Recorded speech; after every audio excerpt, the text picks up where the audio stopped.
미나상 곤방와 K짱 데스. 여러분 안녕하세요. 저는 K짱입니다. 매주 금요일 밤 12시 아프리카TV에서 기묘한 이야기와 위험한 초대를 격주로 시청하실 수 있습니다. K짱 즐겨찾기 하시고 알람 해놓으시면 제 시간에 본방사수 가능하십니다. 자, 오늘 제가 가지고 온 이야기는요, 아마 제가 오늘 이 이야기를 들려드리면 밤늦게 식당엔 가지 못하실 겁니다. 자, 일본의 어느 유명한 체인점 식당에서 벌어진 사건입니다. 과연 어떤 일이 벌어졌을지 여러분들을 기묘한 이야기 속으로 초대합니다.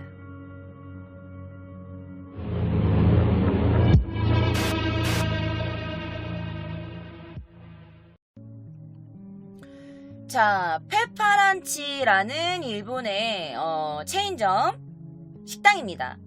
자, 그 페퍼푸드라는 회사가 서비스를 운영하는 그 스테이크가 메인인 음식점입니다. 자, 2007년 5월 9일 페퍼런치 신사이바 지점에서 심야 영업시간 중에 이 식당의 점장과 그리고 종업원이 같이 공모를 해서 혼자 식사를 하고 있었던 20대 여성에게 점포의 셔터를 하나, 두 개 내린 뒤 전자충격기로 협박을 하고 억지로 수면제가 든 음료를 먹인 뒤에 그런 다음 감금 납치한 사건이었습니다. 자, 바로 그 두 명의 점장과 종업원입니다. 자, 이 왼쪽은요, 점장 키타야마 나이스케, 그리고 옆에 가게 점원이었던 미야케 마사노부라는 이 범인 두 명입니다. 두 명 다 25살의 젊은 나이였어요. 자, 일단은 피해자가 연락이 되지 않자 피해자의 휴대전화를 이렇게 GPS로 이제 경찰들이 막 그 위치 추적을 할 거 아니야. 만약에 그 실종 신고가 되면. 그래가지고 얘네 둘이 맨 처음 한 게 뭐냐? 바로 그 피해자 휴대전화를 뺏어가지고 휴대전화를 파괴합니다. 자, 그리고 이즈미 사노시에 어떤 한 임대 차고가 있었는데요. 이 차로 여자를 납치해서 그 차고로 갑니다. 그리고 납치한 뒤에 뭐를 하냐? 바로 강간을 합니다. 자, 강간을 하고 거기다 가둬둔 뒤에 그녀의 지갑 안에 있던 56,000엔 정도의 현금을 빼앗고, 그리고 범인들은 그대로 그녀를 차고에 방치한 채 아무 일도 없었다는 듯이 다시 출근을 하죠. 자, 왜 감금을 했냐? 그들은 나중에 다음 날도 그녀를 강간할 예정이었고, 그녀의 옷을 싹 다 벗긴 채로 그 다음에 손과 발을 묶은 뒤에 차고에 감금시켜놔요. 자, 여자는요, 다음날 아침 오전 한 9시 반쯤에 겨우겨우 끈을 풀고 감금된 차고에서 도망을 갑니다. 탈출을 한 거죠. 자, 그런데도 그들은 유니폼을 입은 채 그녀를 감금을 했고 강간을 했고 그 다음에 아무렇지 않게 출근을 한 거예요. 그 잡힌 뒤에 뭐라고 했냐? 그냥 계속 감금해놓고 풀어줄 생각은 없었어요 라고 말했다고 합니다. 자, 그리고 나서 최종적으로는 그녀를 살해할 계획이었다 라고도 경찰들이 추측을 했다고 합니다. 자, 오사카 한복판에서 전국의 이름이 알려져 있던 이 프랜차이즈 체인점에, 이 페퍼란치의 체인점에 점장과 종업원, 이 두 명이 정말 너무 대담하게 벌인 사건이었습니다. 자, 인터넷에서요, 이 사건에 대해서 각종 추측과 정보들이 막 난무했는데요. 왜냐면 이 사건에는 굉장히 의문점이 많거든요. 자, 왜냐하면 처음에 가장 큰 의문점이 뭐였냐면 사건이 일어났는데도 이 사건에 대해서 많이 보도가 되지 않았다는 점이에요. 그래서 많은 사람들이 이 페퍼런치 뒤에 뭔가 거대한 암흑 조직이 있는 거 아니냐라는 추측도 나왔다고 합니다. 자, 그러다가 2007년 5월 25일 신사이바시의 트라이앵글이라는 클럽에서 어떤 이벤트가 진행됩니다. 그런데 오프닝으로 이 요시모토라는 그 기획사가 있어요. 그 약간 코미디언, 개그우먼들이 이게 이렇게 들어있는 소속되어 있는 그런 굉장히 유명한 기획사인데, 이 요시모토의 기획사에 소속되어 있었던 어느 한 그 코미디언이 이 트라이앵글이라는 이벤트에서 사회를 보면서 그 페퍼란치의 사건에 대한 진상을 이렇게 말했다고 합니다. 뭐라고 했냐? 저 키타야마 다이스케 그 점장이랑 알고 있었거든요. 나한테 우리 신사이바시점 점장 시켜달라고 막 그렇게 말을 한 적이 있었는데, 그렇게 말하고 나서 한 달도 안 돼가지고 이 사건 터진 거예요. 아, 근데 뭐 우리보다 TV에 먼저 나와가지고 막 유명해지고, 아 진짜. 사실 제가 그 신사이바시점 이 페퍼란치 정리할 때 잠깐 도와주러 갔었거든요. 근데 그때 에로 DVD가 20개 넘게 나왔어요. 나 변태스러운 그런 DVD였거든요. 역시나 변태 맞았잖아요. 그래서 말인데, 여기서만 이야기해요. 사실 그 가게 점장이랑 그 종업원 2명이서 여자 1명을 데리고 이즈미 사노까지 데리고 가가지고 강간했다고 그런 말 들은 적 있거든요. 그리고 사실 피해자가 지금 1명만 나와서 그렇지 3명이에요. 제가 알기론. 거기까지 데려가가지고 수면제 먹이고 그리고 막 강간했다고. 피해자가 1명이 아니라 3명이라니까. 그러다가 1명이 탈출해가지고 이렇게 사건이 알려진 건 한데, 사실 피해자가 더 있어요. 자, 그런데 여기서 중요한 건 뭐냐? 피해자가 분명 3명이라고 했는데 그중 2명은 실종됐다고 말합니다. 자, 오사카 지검은요, 그들의 유기기간이 끝나는 5월 30일 점장인 키타야마 다이스케 용의자와 가게 점원이었던 미야케 마사노부 2명을 감금치상과 간도 강간 혐의로 기소합니다. 자, 그런데 웃기게도 수사 결과 다른 공범자도 없고 또 다른 피해자도 없다라는 결론에 도달했고, 그렇게 수사를 종결해버립니다. 자, 남서에 의하면 이즈미사노시에 있는 중학교에서 둘은 동급생이었다고요. 동창생이었다고 합니다. 그 두 사람은 동시내의 게임센터에서 같이 이렇게 놀면서 친해졌다고 해요. 그러다가 키타야마가 점장이 되고 그 다음에 미야케가 그 가게에서 종업원으로 일하게 됐다고 합니다. 이 둘은 어떻게 만나게 됐으며, 그리고 이 사건은 어떤 식으로 진행되었는지 조금 더 디테일하게 설명해 드릴게요. 자, 옆에 보이시는 이곳이 바로 사건이 실제로 일어났던 범행 장소입니다. 간판도 떨어져 있고 셔터도 내려가 있고 막 낙서가 되어 있죠. 자, 페퍼라치 사건의 범인은 사건이 일어난 페퍼라치 신사이바시점의 점장과 직원이었습니다. 자, 범인 중 점장이었던 키타야마 다이스케 용의자와 그리고 점원이었던 미야케 마사노부. 자, 2006년 7월 이 페퍼란치 이 회사에 같이 입사한 후에 이 다이스케가 먼저 점장으로 시험에 합격을 해가지고 점장이 됩니다. 그리고 2006년 8월에는 페퍼란치 아마가사키 점에 점장으로 취업을 하게 되죠.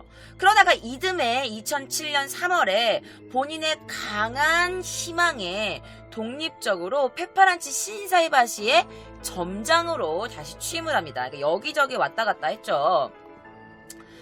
자, 런치 타임에 굉장히 바쁜 시간대에는 다른 아르바이트도 하고 있었는데, 이 가게에는요, 거의 이 둘이서 가장 오랜 시간 일을 했다고 합니다.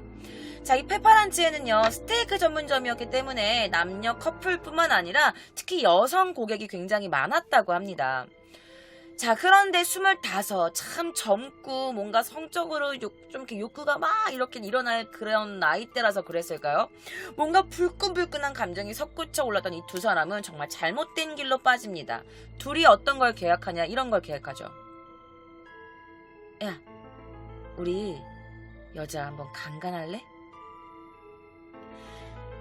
이런 대화를 나눈 게 바로 그 당시 4월 초였다고 합니다.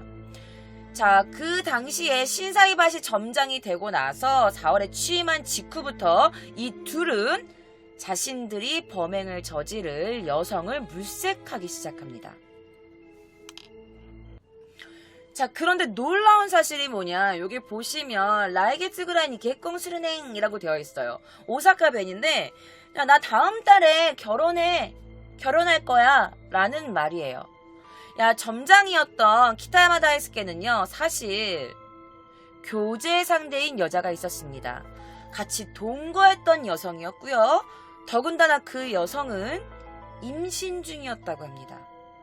자, 임신 중인 여성도 있고 결혼할 예정이었던 노미스기가 여자를 강간하자고 하면서 친구와 이렇게 범행 계획을 한 겁니다. 왜 이런 상황에서 여성을 납치 감금하는 사건을 일으킨 걸까요? 자, 다이스케 가족은요, 모두 일찍 사망하고 할머니 손에서 자랐다고 합니다. 자, 미야케 마사노부는요, 초등학교 시절부터 등교 거부, 그러니까 히키코모리였다고 해요. 중학교에도 거의 다니지 않아서 한자를 쓰거나 읽는 게 약간 어려웠다고 해요. 그래서 책을 읽는 것도 굉장히 좀 어려운, 그러니까 거의 까먹는 상태였다고 합니다. 일단 다이스케의 할머니는 굉장히 큰 충격을 받으셨고, 왜 이런 사건을 일으킨 것인지 정말 말도 안 된다, 믿기지가 않는다. 부모가 없어도 성격이 삐뚤어지거나 그런 애는 아니었는데 내가 잘못 키워서 그런 것 같다 라면서 할머니는 너무너무 슬퍼하셨다고 하고, 미야케 마사노부는요, 아버지가 일찍 사망하셨고 남은 가족은 어머니, 그리고 누나, 그리고 연락이 되지 않는 동생 2명이 있었다고 합니다. 평소에 히키코모리였고 굉장히 은둔형 외톨이였기 때문에 항상 되게 음침한 성격을 가지고 있었대요. 그래서 부모나 가족조차 얘가 도대체 무슨 생각을 하는지 몰랐다 라고 했다고 합니다. 그러다가 이제 자기 동생이 일을 하게 돼가지고, 아, 드디어 이제 뭔가 일을 하고 좀 사회생활이라는 걸 하는구나 라고 안심을 했던 누나가 동생이 이런 사건을 일으키자 깜짝 놀라서 충격에 휩싸였다고 합니다. 자, 다시 사건으로 돌아와서, 사실 그들은 이 사건을 일으키기 전에도 몇 번 이렇게 범행을 시도를 한 적이 있었다고 합니다. 예를 들면 거리를 걷고 있는 여성한테 차로 접근해서 그대로 납치할 것을 계획한 적도 있었다고 해요. 그래서 실제로 그 목적을 가지고 나니와 구네 등을 운전하면서 여자를 물색하기도 했다고 합니다. 하지만 막상 사람들도 많고 여자를 차로 납치하는 게 쉽지만은 않았죠. 그래서 결국 실제로 행동하기는 어려웠다고 해요. 그래서 여기서 생각한 게 뭐냐, 손님이 적은 심야에 자신의 가게로 온 여자 손님을 덮치는 계획을 세웁니다. 자, 남자 2명이 있고 여자가 혼자 있다면 우리 둘이 충분하지 않을까? 라는 계획을 세우게 된 거죠. 자, 수사원은 이렇게 말합니다. 그들은 전기 충격기와 수면제, 그리고 가죽의 소재로 된 그런 구속 도구를 어떤 그 인터넷 사이트에서 구입하고 4월 하순부터는 가게 안에다가 그 물건들을 구비해 놓고 준비시켜 놓고 여자 혼자 나타나기를 계속 기다렸다고 합니다. 너무 끔찍하지 않아요? 내가 밤에 가는 식당에서 막 나를 노려서 막 그런 기구들이 막 이렇게 있다고 생각하면 너무너무 끔찍한데요. 그런데 이 다이스케 이누미스키는요, 여성을 구속하기 위한 도구를 인터넷에서 구입했는데 자기 자비로 10만엔 가량을 썼다고 합니다. 우리나라 돈으로 하면 100만원 넘는 돈을 이 구속하려는 이 도구로 뭐 이렇게 수면제라든지 아니면은 가죽으로 된 이런 게 몸을 묶는 약간 그런 거라든지 전기 스턴건이라든지 이런 것들을 구비해 놓은 거지. 100만원 넘게 쏟으면서 참. 자, 그리고 5월 9일 밤 12시 20분. 자, 손님이 굉장히 적어서 폐점하기 직전이었고 그 중에 20대 초반의 귀여운 여성이 손님으로 들어옵니다. 자, 손님은 음식을 시키고 음식을 기다리고 있었고 그 당시 가게 안에는 아무도 없었다고 해요. 자, 이 둘은 서로 눈치를 주고받고 가게 안에 있는 3장의 셔터 문을 몰래 하나 내리고 2개 내리고 이렇게 뭔가를 준비를 하고 있었죠. 자, 여성이 식사를 시작하자마자 이 용의자가 폐점 준비를 가장하고 나머지 하나 남은 셔터까지 닫게 됩니다. 자, 이 키타야마 용의자가요, 여성의 손님의 목덜미에 조심스럽게 다가간 다음에 협박을 합니다. 야, 움직이지 마. 소리 지르면 죽여버릴 거야. 지금 이 가게에 너랑 우리밖에 없어. 그러니까 입 다물고 우리가 시키는 대로 하는 게 좋을 거야. 자, 여성은 벌벌벌 떨기 시작하죠. 네. 자, 그리고 그들은 억지로 수면제를 먹입니다. 그 여성 피해자는요, 그들이 주는 수면제를 그냥 먹을 수밖에 없었어요.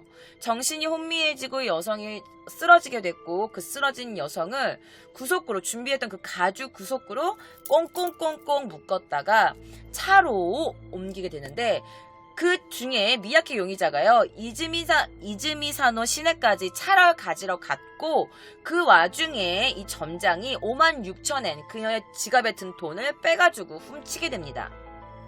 자, 차를 가지고 온 뒤에 그 차로 여성을 태웁니다. 그리고 어딜 가냐? 어떤 대여 차고로 여성을 끌고 간 뒤에 거기서 여성을 이 남자 2명이서 강간을 하게 됩니다.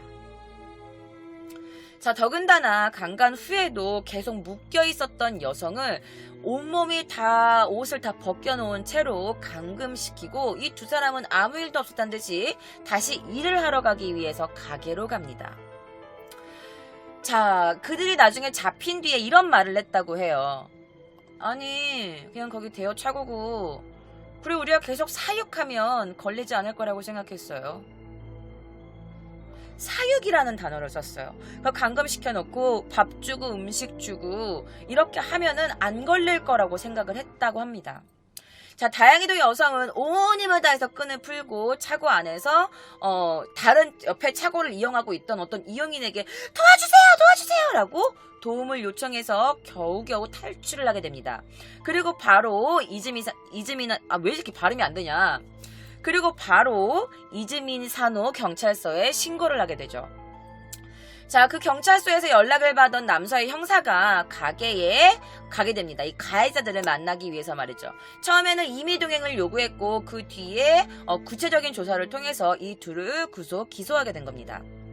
자, 그녀가 이제 잡힌 다음에 그녀가 이제 신고를 할 때 이미 수면제를 너무 많이 먹어서 약간 정신이 몽롱한 상태였고, 그리고 그녀의 눈에 아이 마스크까지 씌어져 있던 상태였다고 해요. 그래서 그녀의 증언이 믿었지 않다고 이 경찰은 느꼈다고 합니다. 자, 그 밖에도 피해자나 또 다른 범인이 있을 수도 있다라는 의심이 있었지만, 다른 검사를 통했지만, 혈액검사, 폴리그래프는 심전도, 뇌파, 맥박, 호흡, 그리고 성관계를 했을 때 몸에 남아있던 체액 같은 거를 다 검사를 해봤지만, 또 다른 용의자는 밖에 없었다고 합니다. 자, 이 사건이 알려지고 나서 페퍼런치를 전국적으로 전개하는 페퍼푸드 서비스는요, 사건 다음날 이 점장이었던 이 남자를 당연히 잘랐다고 합니다. 자, 이게 아까 제가 방금 영상으로 보여드렸던 곳입니다. 사고 지점이고요. 이 사건이 이제 막 언론을 타기 시작했는데, 이것도 굉장히 또 이따가 또 말씀드릴 게 되게 많아요. 자, 점장 키타야마 다이스케와 사이가 좋았던 이 남자, 이 2명의 동창생들은요, 항상 주변인들한테 이렇게 말했대요. 언젠가 여자 한 명 내가 덮친다. 투바, 야, 여자는 그냥 남자가 기르는 가축이야. 기집애 하나 감금시켜놓고 맨날 하고 싶을 때면 좋은데. 라면서 주변인들한테 계속 그렇게 말하고 다녔다고 해요. 그러다가 약간 귀여운 여성이나 예쁜 여자가 가게 손님으로 오면 이 둘이 눈을 마주치면서 쟤 어때? 쟤 괜찮지? 쟤를 한번 잡아다가 한번 어떻게 해봐? 라면서 쟤 감금하고 싶다. 쟤를 한번 어떻게 해보고 싶다. 이런 것들을 다른 종업원인 앞에서도 막 말을 했다고 합니다. 자, 페퍼란치 1호점 출점 후에 사실 여러분들 깜짝 놀라실 텐데 이 페퍼란치가 여러분 한두 개도 있다고 해요. 제가 알아봤는데 송도 쪽에 이 페퍼런치라는 이 체인점이 있다고 하더라고요. 자, 어쨌든 자, 이 페퍼런치 이 신사이바 시점은요, 사실은 계속해서 적자가 나는 점포였다고 합니다. 그럼에도 불구하고 키타야마 다이스케는 다른 점포의 점장으로 있다가 굳이 이 점포 점장이 하고 싶다면서 굳이 이 점장이 하고 싶다면서 결국 이곳에 점장으로 가게 됐고, 그러고 나서도 뭐 경영이나 이런 것에 뭐 그렇게 필사적으로 열심히 노력한다? 약간 뭐 그러니까 바지 사장 같은 느낌이었던 것 같아. 뭐 근데 경영에 대해서 막 이렇게 열심히 노력하거나 그런 거는 딱히 그런 모습 보이지 않았다고 해요. 자, 키타야마 다이스케는요, 이 점포 경영이 이렇게 좀 계속, 수익이 없는데도, 적자가 나는데도 계속 여기에서 가게 운영을 했던 이유가 혹시 뭔가 뒤쪽에서 뒷거래 돈으로 뭔가 얻고 있는 수익이 따로 있지 않았을까라는 게 많은 사람들의 또 추측이었습니다.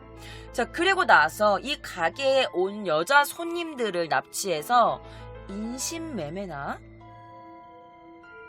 인육매매 수입을 하고 있던 게 아닌가. 인육매매나 그러니까 사람 껍데기를 먹는다는 거죠. 인육이나 인신매매, 납치 이런 걸 해가지고 그걸로 돈을 몰래 벌고 있었던 게 아니냐라는 것도 많은 사람들이 이렇게 소문으로 접했던 정보입니다. 자, 이 사건 후에 번화가에 있었던 다른 위탁계약의 6점포, 그러니까 그 페퍼런치의 6군데의 또 다른 체인점도 이 사건 하나 때문에 점점 망해가가지고 급히 문을 닫기도 했다고 합니다. 자, 사실 인터넷에서 이 사건에 대한 이런 정보가 처음부터 이렇게 막 만연했던 것은 아니었어요. 조직적인 음모가 있다. 왜 보도하지 않는 건가? 지역에서 일어난 사건인데 지역 신문이 거론하지 않는다는 게 말이 되냐? 라면서 이 사건에 대해서 왜 이렇게 쉬쉬하는 건가? 라는 게 사람들이 이상하게 했던 의문점이었어요. 자, 왜 제가 이 말을 하냐면 이 사건에 대해서는 의문점이 너무너무 많기 때문입니다. 제가 지금부터 이 사건이 왜 이상한지 여러분들께 낱낱이 알려드리겠습니다.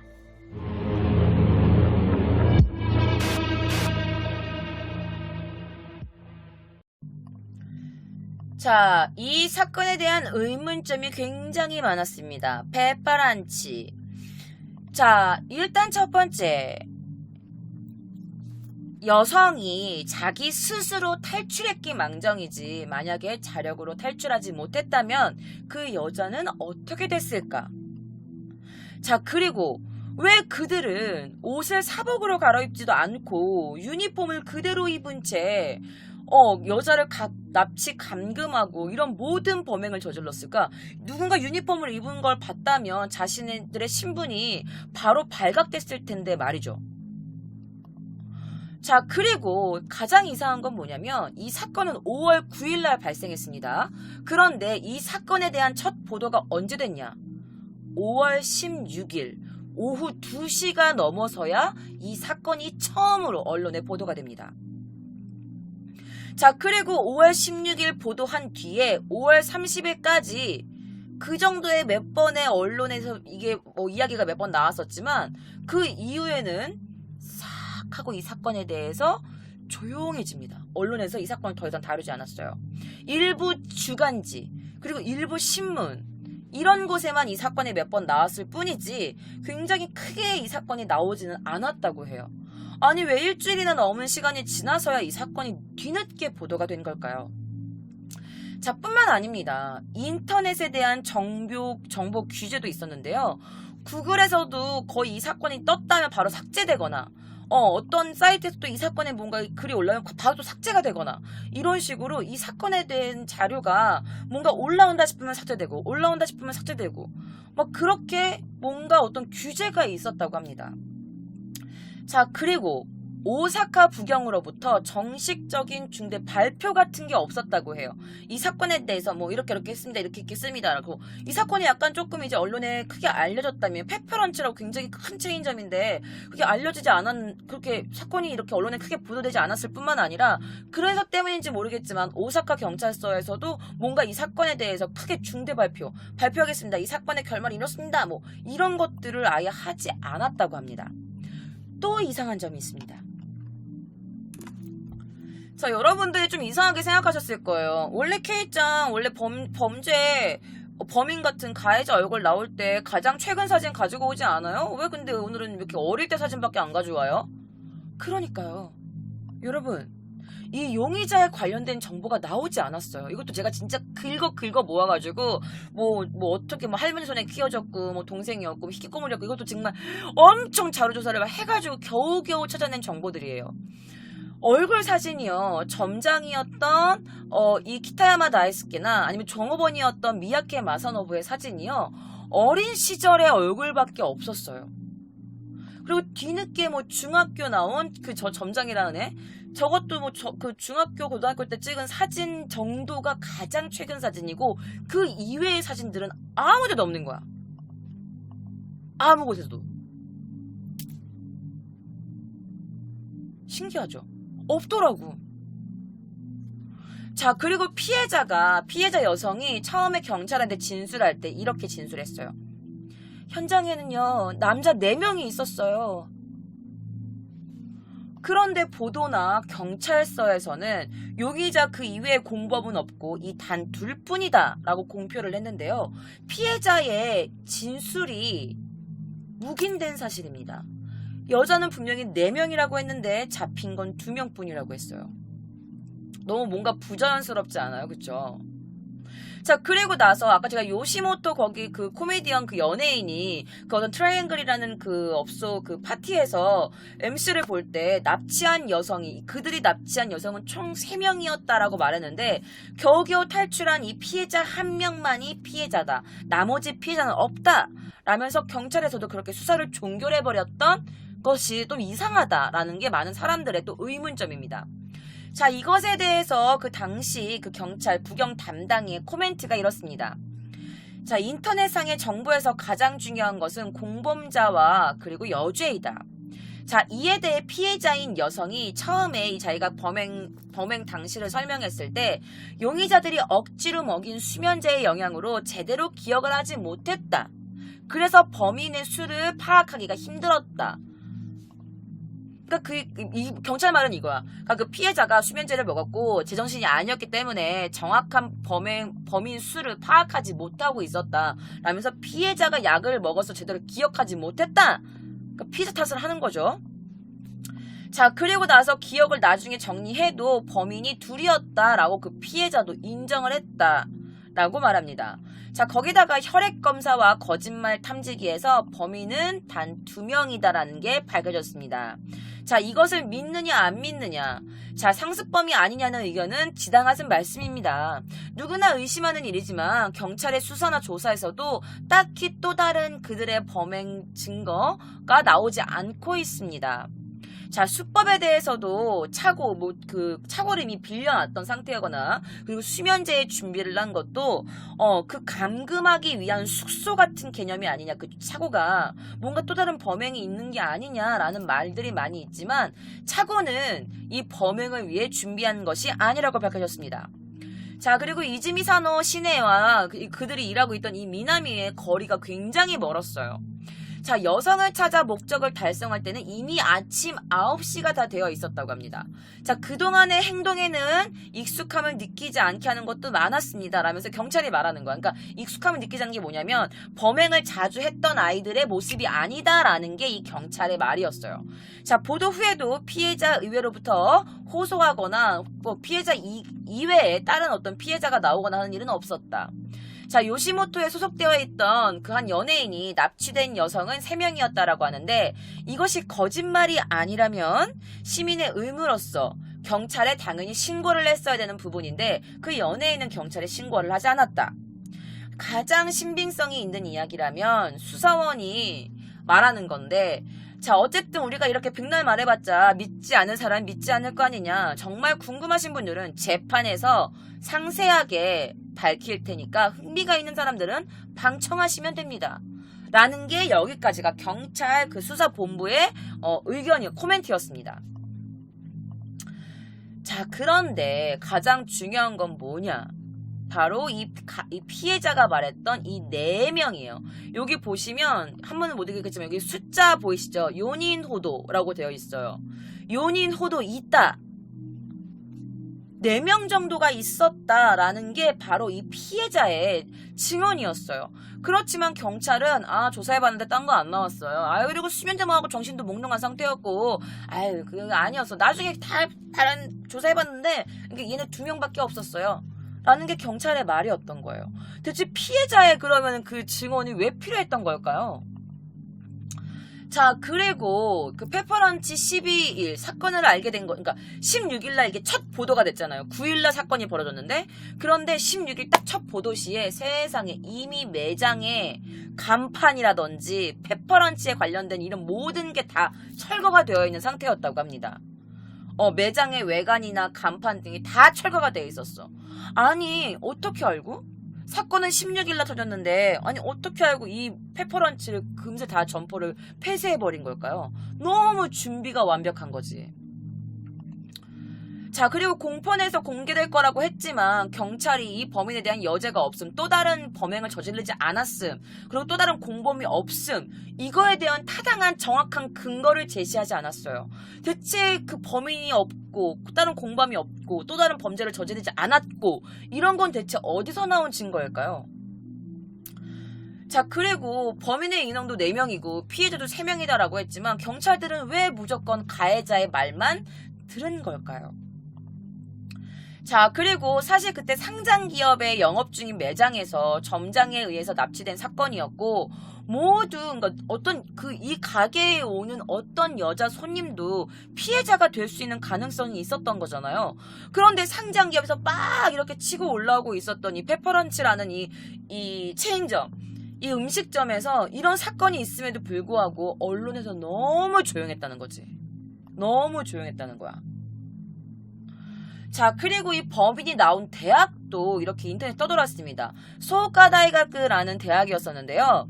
자, 그런데 이 소스가 일본의 니찬네르라는 데가 있어요. 니찬네르라는 데가 있는데 여기서는 너무 많은 이제 우와사와 추측들이 난무한 곳이기 때문에 정확한 정보냐 아니냐라는 그런 말들이 괜히 많았지만 어쨌든 범인 중 한 명이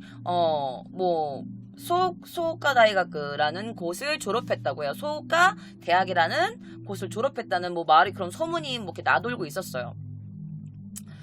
자, 그리고 이게 인터넷이나 아니면 일부 언론사를 이렇게 다 규제를 한다는 건 그들의 뒤 아니면 페퍼런치의 뒤에 뭔가 힘이 강력한 무슨 단체가 있는 건 아닐까라는 거를 우리가 쉽게 상상할 수도 있는 부분이잖아요.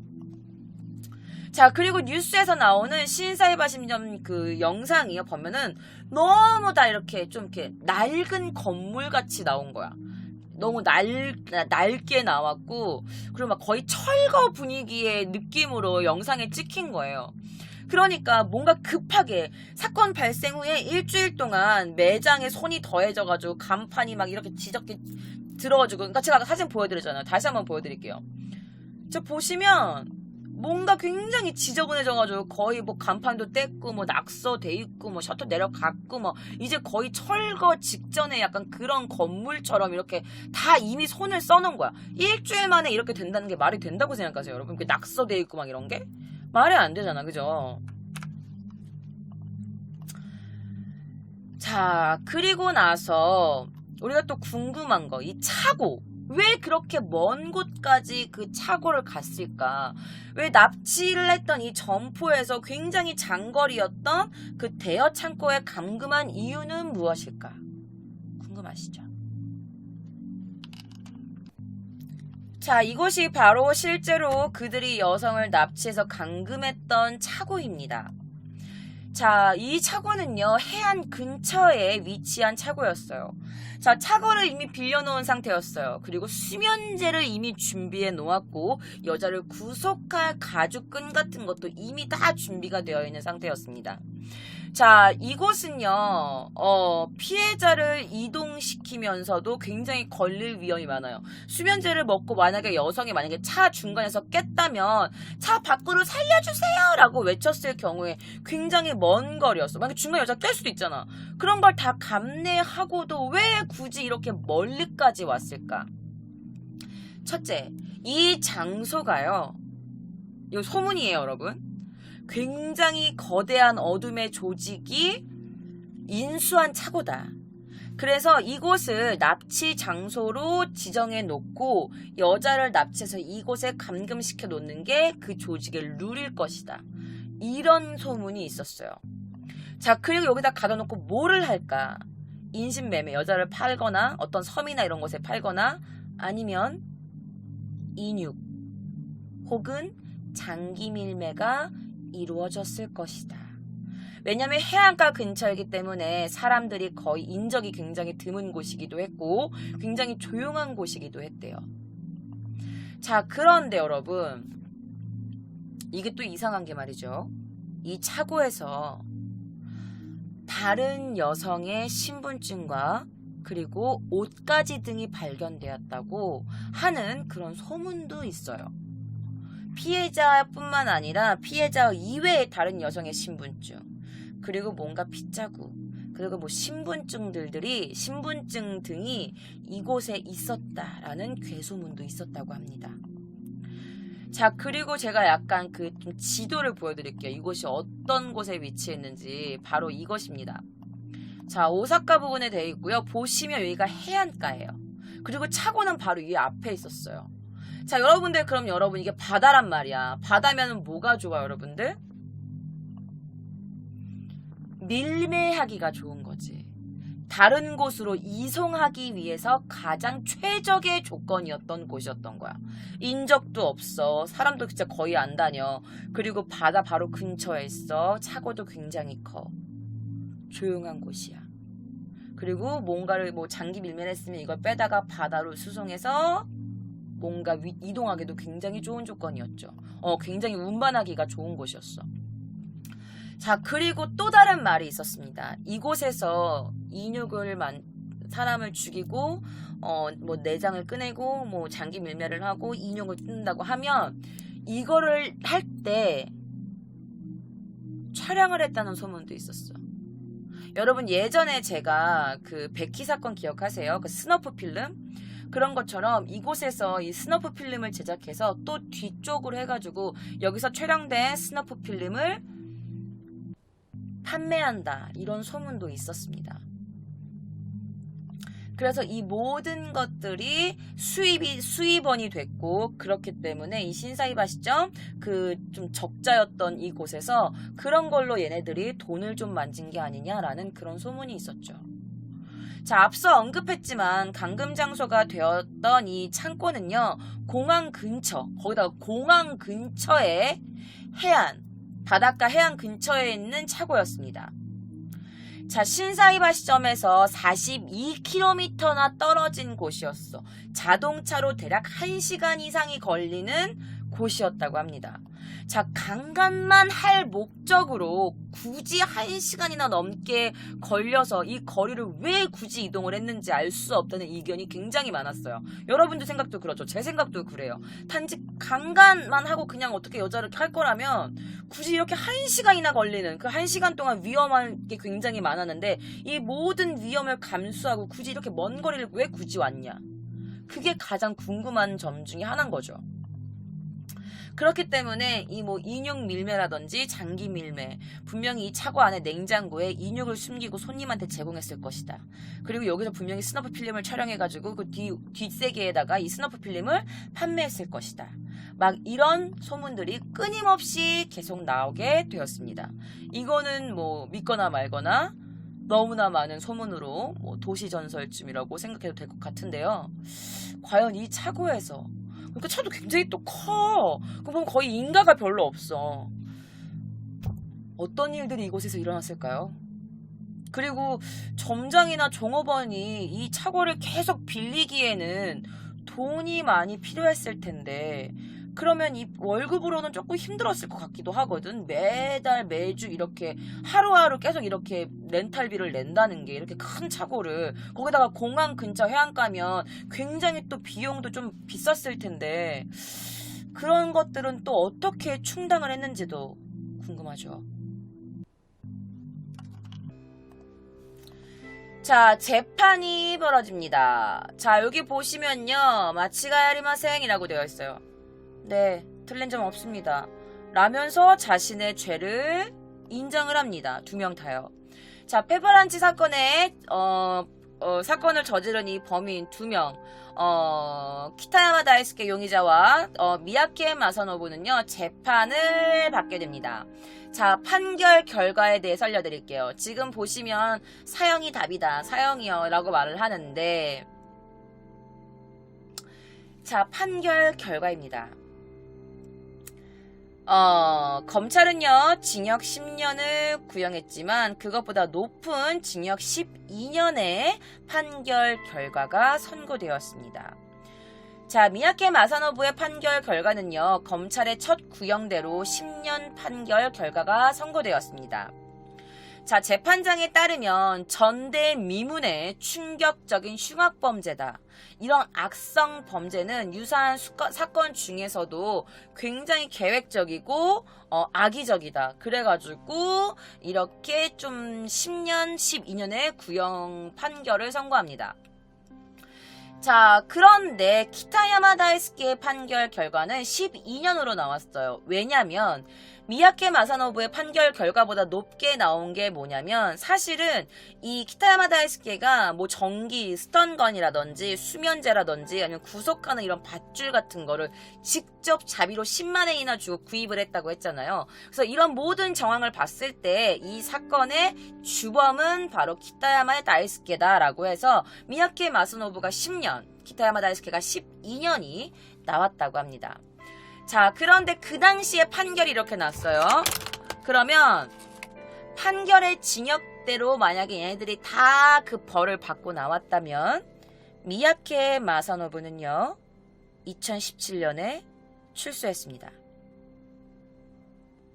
자, 그리고 키타야마 다이스케는 2019년, 그러니까 올해죠, 출소를 했겠죠. 자, 소문으로는요, 되게 많은 말들이 있어요. 어떤 말들이 있었냐? 이 어둠의 세력으로 인해서 얘네들은 그냥 일개부하였는데 얘네들이 너무나 많은 사건의 진상을 알고 있었기 때문에 얘네가 출소하자마자 살해를 당했다 라는 말도 있습니다. 자, 인터넷상에서는요, 그들을 오사카에서 봤다, 오사카에서 키타야마 다이스케 봤어 라는 정보도 있었고, 아니면 12년을 다 채우지 않고 모범수로 조기 출소했다는 말도 들었다 라는 말도 들었습니다. 이런 소문도 있었어요. 자, 키타야마 다이스케는요, 벌써 뭐 외부에서 뭐 태연하게 잘 살고 있다라는 정보도 있었고 여러 가지 말이 있었어요. 자, 미야케 마사노부에게는 징역 10년이 구형됐고 2017년 형기를 마치고 이미 출소를 한 상태예요. 자, 그런데 웃긴 게 뭐냐면 이 미야케 마사노부는요, 아무런 소문도 나지 않았어. 동향이 확인되어 있지 않았어요. 그래서 현재 그가 어떻게 어디에서 무엇을 하며 살고 있는지 아무데도 정보가 없어. 자, 그런데 여러분, 소름 끼치는 소문이 있어서 제가 가지고 와봤습니다.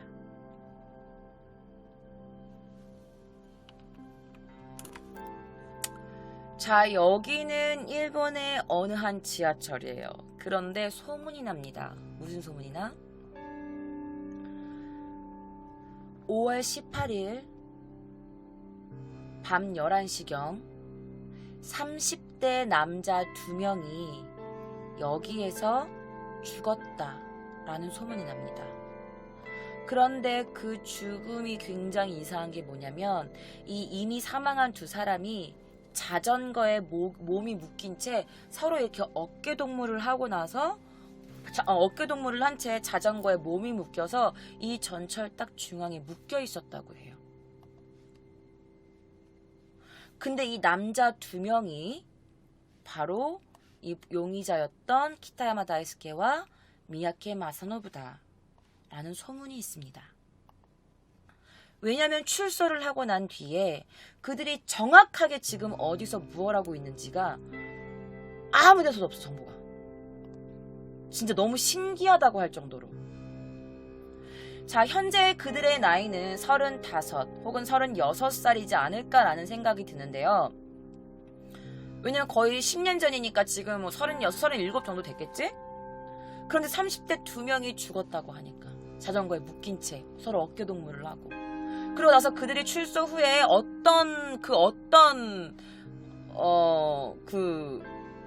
소문도 없으니까 진짜 누가 죽인 게 아닌가, 어떤 어둠의 조직에서 그런 말이 나오게 된 거죠. 자, 그리고 나서 체포 후에 너무 신기한 게, 뭐 여러분들 제가 기묘한 이야기를 가져오면 알겠지만 이렇게 손 묶여가지고 끌려가는 장면이라던가 아니면 이렇게 출소해서 이렇게 끌려가는 장면, 이런 걸 제가 항상 뭐 동영상이나 이런 걸 갖고 오잖아요. 그런데 진짜 없었어. 없었어. 아예 유튜브도 찾아보고 그리고 뭐 인터넷 싹 다 뒤져봤는데, 제가 막 페이지 막 거의 한 5, 10까지 넘어갔었는데도 이 친구들이 이렇게 잡혀가지고 끌려가는 모습이 한 장도 없었어요. 너무, 나도 이거 처음이야. 너무 정보가 없어. 그래가지고 연행되거나 이송되거나 출소하거나 이런 거에 대한 정보가 너무 없었고, 이미 이 세상에서 지워진 사람처럼 되어 있어서 이미 죽어버린 게 아니냐라는 소문도 나오고 있습니다. 근데 묘하게 뭔가 진실성이 있어가지고 조금 개인적으로 섬뜩한 느낌을 받았어요. 자, 미야케미야사노 뭐 키타야마다이스케 여전히 정보가 없습니다. 자, 이미 출소해서 사회 복귀를 한 상태일 것인데도 이렇게 정보가 없다는 게 저 개인적으로도 너무 좀 이상한 부분 중에 하나예요. 자, 예전에 그들의 모습을 아는 사람이면은 뭐 미야케미야사노는 워낙 히키코모리였고 약간 집 밖에 나가는 걸 별로 무서워하는 아이였기 때문에 얌전한 사람이었다. 굉장히 어두운 아이였다. 그러니까 뭐 눈에 띄지 않게 또 지금도 집안에 갇혀서 생활하고 있는 거 아니냐, 뭐 그런 소문도 있고, 근데 또 죽었다라는 소문도 있고, 굉장히 여러 가지 추측들만 무성하지 정확한 정보는 없었어요. 자, 피해자에 관련돼서도 사람들이 주목하고 있었습니다. 당시 피해자 여성은 20대였다는 것을 제외하고는 그 피해자 여성에 대한 정보도 나와 있지 않습니다. 근데 그게 당연하다고 생각해. 나는 피해자 정보는 나가면 안 된다고 생각해. 자, 사건에 대해서, 이 사건이 벌어진 지 10년 이상이 경과했지만 현재는 이 사건에 대해 정확한 거를 알 수가 없어요. 뭐 어쨌든 피해자는 지금까지도 뭔가 아픔을 갖고 살고 있겠죠. 상처를 입고 살아가고 있겠죠. 자, 만약에 범인 2명이 징역을 마치고 밖으로 나와 있다면 지금 저와 같은 동시대 일본에서 거주하고 있다는 말이 되는데, 또다시 식당에서 이상한 짓거리를 하고 있는 건 아닌지 걱정이 됩니다. 자, 여러분, 페퍼런치는 그럼 그 이후에 어떻게 됐을까요? 자, 사실 페퍼런치 자체는요, 지금도 전국 각지에 매장이 나와 있는 상태입니다. 사실 처음에 페퍼런치 페퍼푸드 서비스는요, 거의 도산 직전이었어요. 왜냐면 이 페퍼런치에서 스테이크를 먹고 식중독 사건이 한번 크게 일어난 적이 있었거든요. 그 일 때문에 신용까지 굉장히 실추돼가지고 경영이 굉장히 악화됩니다. 자, 그러다가 2010년 결산서에서 계속 기업 의문 참고가 붙을 정도로 도산 위기에 올라가기까지 했다고 해요. 그런데 어떻게든 어디서 왔는지 모르겠지만 자금 융통을 갑자기 어디서 막 닫아. 그리고 어떤 스테이크를 갑자기 딱 이렇게 터뜨리고 이 페퍼런치가 빵 터져요. 어떤 거냐? 바로 이 스테이크입니다. 근데 놀라운 게 저도 이 스테이크를 먹어본 적이 있어요. 자, 페퍼런치라는 상호명을 버리고 이키나리 스테이키라는 가게 이름을 냅니다. 근데 여기서 제가 스테이크를 먹은 적이 있어요. 마루쿠나이. 맛이 없지 않지는 않아요. 뭐라고 표현하지? 맛있다! 이런 느낌은 아닌데, 그냥 스테이크 고기 두툼하고 나쁘지 않았던 기억이 나요. 자, 페퍼푸드 서비스는요, 현재 이키나리 스테이키라는 이런 상호명을 내가지고 굉장히 또 핫해집니다. 이게 굉장히 인기가 빵 터져요. 자, 그래서 이 이키나리 스테이크, 이거를 막 푸시를 하기 시작합니다. 이제 이걸 미는 거지. 그리고 페퍼런치는 뒤로 하고, 회사는 똑같아. 페퍼푸드 서비스라는 회사에서 페퍼런치라는 가게를 했는데, 이제 페퍼런치를 빼버리고 이제 이키나리 스테이크를 밀어붙이는 거야. 회사는 똑같아요. 그래서 이렇게 뭔가 이미지 체인지를 하게 된 거지. 야, 그래 사람들이 생각한 거야. 야, 이렇게 큰 사건이 있었는데 이렇게 조용히 무마될 수가 있구나. 분명히 이 회사의 뒤에 뭔가 어둠의 큰 세력이 있다. 이제 이렇게 말이 된 거지. 아니, 이렇게 납치 강간 사건인데 거기다가 이 점장이랑 종업원이 이런 사건을 저질렀는데 너무나 갑자기 또 아무 일도 없었다는 듯이 이렇게 획기적인 아이템으로 성공을 할 수 있다는 게 분명 뒤에 뭐가 있다, 이런 게 사람들이 추측이었죠. 자, 사건 발생 후에 세상에 이 사건이 공개되기까지가 일주일의 공백이 있었어요. 그래서 이 사람들이 뒤에서 뭔가 공안이, 뭔가 이 나라의 정부가 뭔가 이걸 뒤에서 조작을 다 작업을 해놓은 다음에 일주일 뒤에 이걸 터뜨린 거다. 그래서 피해도 더 많았고 공범도 더 많았으나 근데 이거를 뒤에서 공안이 다 조정한 거다, 이런 작업이 말이 많이 있었죠. 사실 솔직히 이게 추측이라고는 하긴 하는데 딱히 앞뒤 사정 딱딱 해보면 앞뒤는 맞잖아요. 안 그래요? 맞지 않아요? 뭔가 이게 대규모 범죄 조직이 정말 그게 숨어있을 수도 있잖아. 나 여기 이키나리 스티키 갖다가 잡히는 거 아닌가 모르겠네. 자, 만약에 그렇지 않고서야 이렇게 큰 범죄를 저지르고 거기다가 또 그 식당이란 거에 식중독 사건까지 있었는데 이 이키나리 스테이키가 이렇게 성공할 수 있었을까? 너무 쉽게 성공한 것이 아니냐. 물론 뭐 간단하게 빨리 이렇게 스테이크를 먹을 수 있는 이런 아이디어는 충분히 좋았고 참신한 서비스이긴 했고 주목받을 만한 이유도 있었지만, 그렇지만 범죄가 엮였던 이 회사의 성공이 너무 빨랐던 것은 아니냐라는 게 사람들의 생각입니다. 제가 이거 메뉴의 사진을 조금 가지고 와봤어요, 여러분들. 메뉴의 사진을 조금 가지고 와봤습니다. 함께 보실까요? 자, 정말 페파라치가 조직적으로 범죄 행위를 저지른 걸까요? 그리고 출소한 그들의 행방은 어떻게 된 것일까요?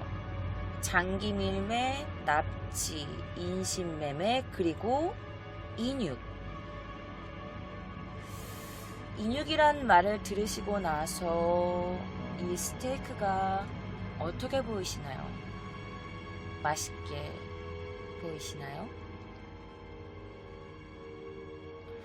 자, 그들은 출소해서 어디 있는지 생방을 알 수도 없고 페퍼런치 뒤에 정말 거대한 조직이 있는 건지 아닌 건지도 우린 정확하게 알 수가 없으나, 하지만 분명 이 사건에는 너무나 많은 의문점이 있는 것도 사실입니다.